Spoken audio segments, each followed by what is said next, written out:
Magandang umaga mga ka-happy hour. Narito ang mga balita para sa MBC TV Network News Update 10 AM edition.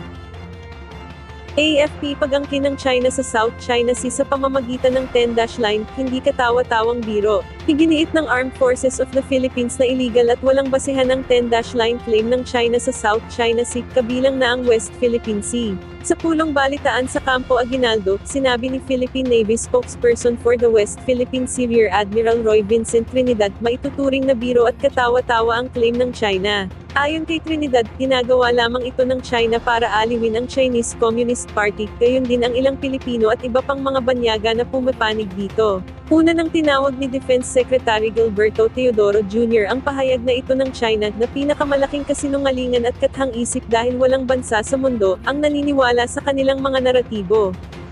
Designed merely for entertainment purposes. It is absurd, no legal basis, it is beyond normal imagination. We have a lot of international jurisprudence that would support the stand of the Philippines.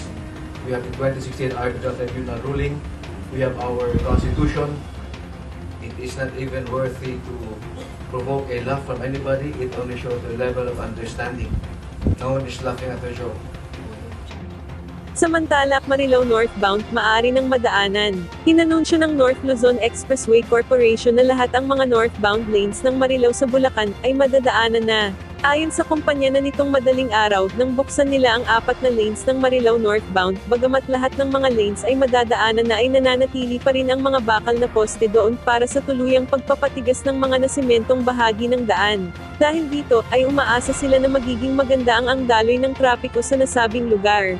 Magugunitang nabangga ng trailer truck ang Marilao Interchange Bridge noong March 19 na nagdulot ng matinding trapiko sa mga dumadaan sa lugar.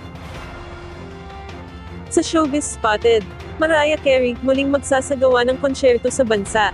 Inanunsyo ng multi-Grammy Award-winning singer Mariah Carey ang muling pagsasagawa ng konsyerto niya sa bansa, gagawin ang The Celebration of Mimi World Tour sa darating na October 14. Bukod sa Pilipinas ay magsasagawa rin ito ng konsyerto sa ilang bansa sa Asia. Huling nagkonsyerto ang multi-platinum at multi-Grammy Award-winning singer ay noong 2018. Ilan sa mga pinasikat nitong kanta ay ang Mayol, Emotions, One Sweet Day, All I Want for Christmas Is You, at maraming iba pa.